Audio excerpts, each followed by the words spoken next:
Para sahabatku terkasih dimanapun berada, di berbagai media kita temukan di sana sebuah klaim yang datang dari para pengikut Luther modern. Mereka katakan bahwa Bunda Maria itu berdosa. Maka sesi ini saya memberi tanggapan tentang klaim yang diberikan oleh para pengikut Luther modern ini, dan saya beri judul "Pengikut Luther modern mengkerdilkan Allah dalam logika pemikiran yang dangkal tentang Bunda Maria." Para sahabatku terkasih, saya begitu heran dengan konsep berpikir pengikut Luther modern tentang Bunda Maria. Mereka memaksakan pemikiran mereka bahwa Bunda Maria itu harus berdosa, tidak boleh tidak. Ini terjadi karena sola scriptura itu. Semua harus bersumber dari kitab suci. Walaupun kenyataannya begitu banyak hal yang mereka lakukan yang sesungguhnya memang tidak ada diperintahkan atau tertulis dalam kitab suci. Kita lihat, mereka merayakan Natal, mereka merayakan Paskah, dan juga perayaan-perayaan lain. Pertanyaan, apakah ada tertulis di dalam kitab suci yang mengatakan bahwa kita merayakan Natal? Atau adakah kitab suci menyuruh kita merayakan Paskah? Tapi yang terlihat di sana bahwa mereka merayakan perayaan-perayaan ini. Ini menjadi sebuah kebingungan. Nah, kembali tentang cara berpikir atau pernyataan mereka yang mengatakan bahwa Bunda Maria itu berdosa, mereka mengutip beberapa ayat atau perikop kitab suci. Kita lihat misalnya surat Rasul Paulus kepada jemaat di Roma bab 3 ayat 23. Karena semua orang telah berbuat dosa dan telah kehilangan kemuliaan Allah. Yang kedua, Roma bab 3 ayat 10-12. Seperti ada tertulis, tidak ada yang benar, seorang pun tidak. Tidak ada seorang pun yang berakal budi, tidak ada seorang pun yang mencari Allah. Semua orang telah menyimpang, mereka semua tidak berguna, tidak ada yang berbuat baik, seorang pun tidak.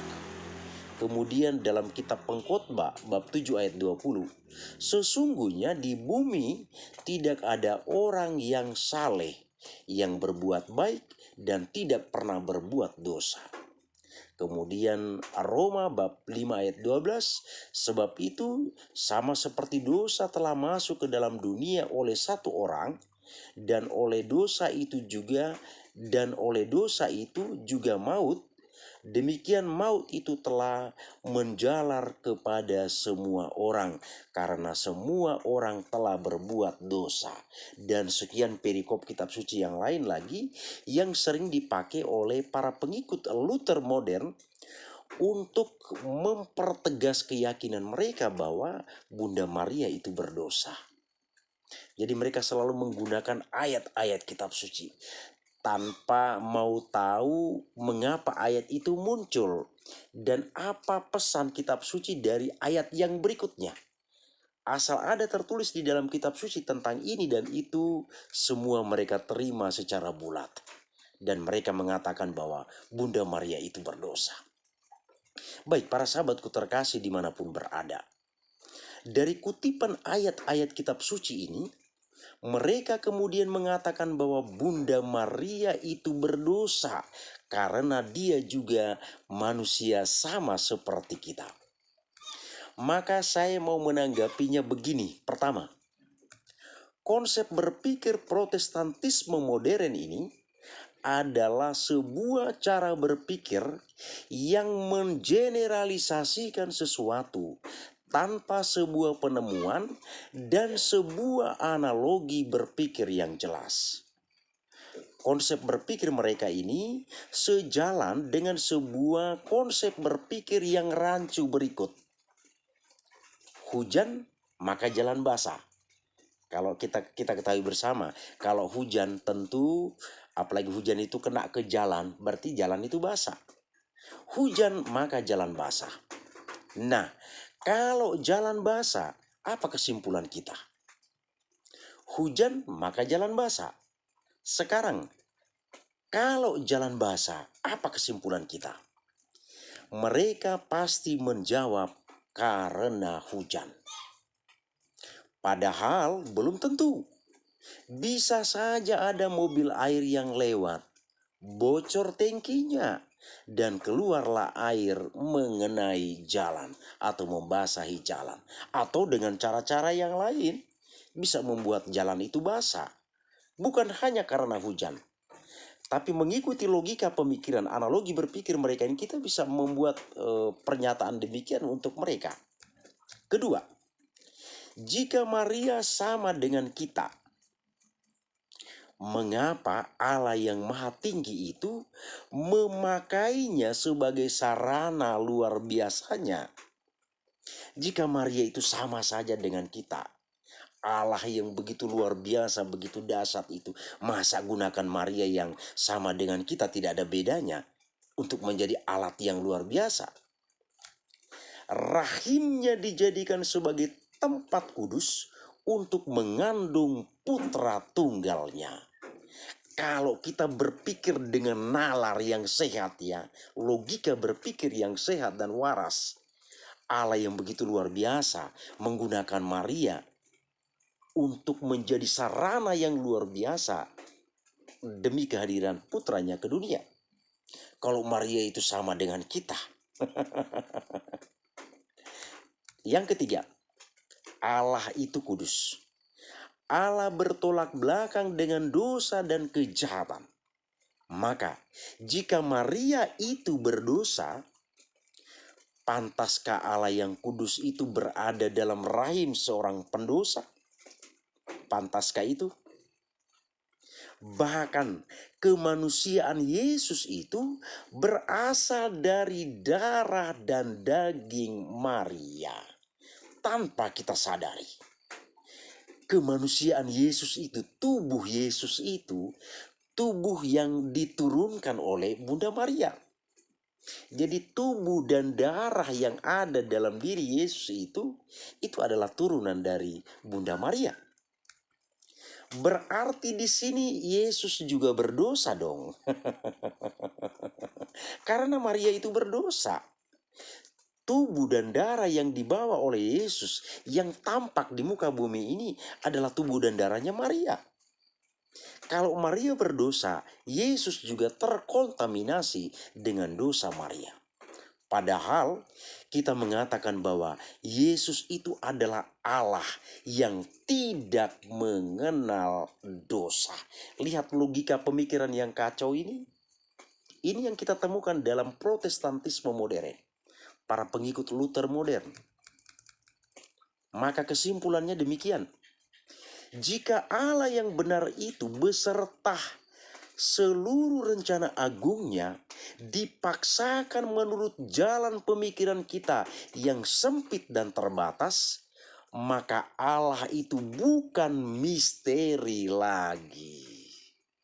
Kalau Allah yang begitu besar, begitu dahsyat, begitu agung, kita paksakan dengan pemikiran kita yang terbatas dan dangkal itu, maka Allah bukan misteri lagi. Allah tidak misteri lagi. Bayangkan, kita manusia ini hanya sebagian kecil dari ciptaan yang ada di muka bumi ini. Apalagi akal kita, otak kita, seberapa besar dari ciptaan yang ada itu.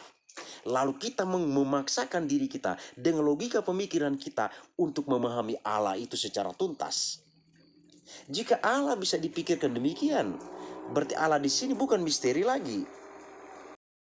Lalu, jika kita mengatakan bahwa Maria itu kebetulan saja dipakai Allah untuk mengandung dan melahirkan putranya, berarti Dunia dan segala isinya ini ada, ini juga karena faktor kebetulan.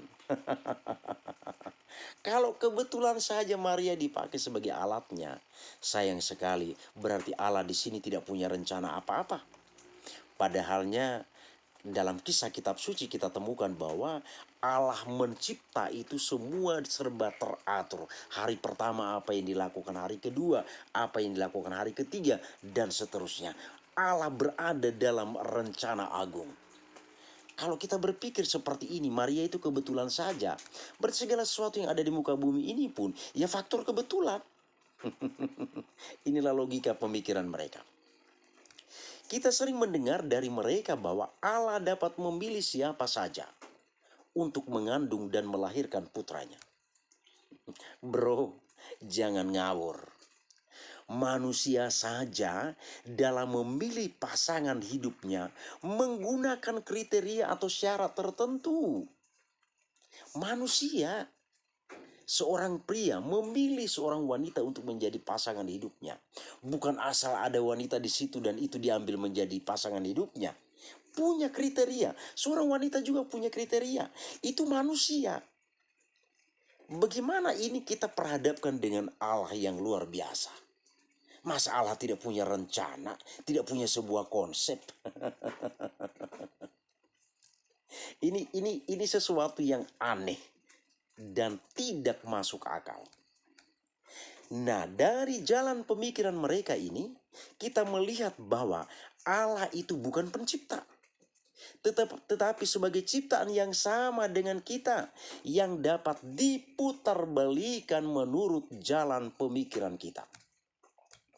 Jadi, saya bingung mengapa Protestantisme begitu memaksakan jalan pemikiran mereka tentang keberadaan Bunda Maria, bahwa Bunda Maria itu harus berdosa. Di sini, Protestantisme berpikir menurut pemikiran manusia dan bukan menurut pemikiran Allah.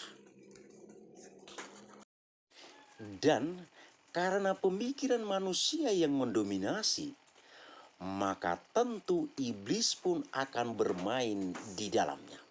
Yakinlah itu. Karena mereka bukan berada dalam jalan pemikiran Tuhan, tapi mengandalkan jalan pemikiran manusia. Maka wajar dalam perdebatan antara Mel Atok dengan Romo Cafe, ketika ditanya soal begitu banyak terjadi perpecahan dalam tubuh Protestantisme. Artinya di sini mengapa begitu banyak muncul denominasi dalam Protestantisme, dan waktu itu Mel Atok menjawab bahwa perpecahan itu terjadi karena karya iblis. Mengapa demikian? Karena semuanya mereka lakukan menurut jalan pemikiran manusia dan bukan berdasarkan jalan pemikiran Allah.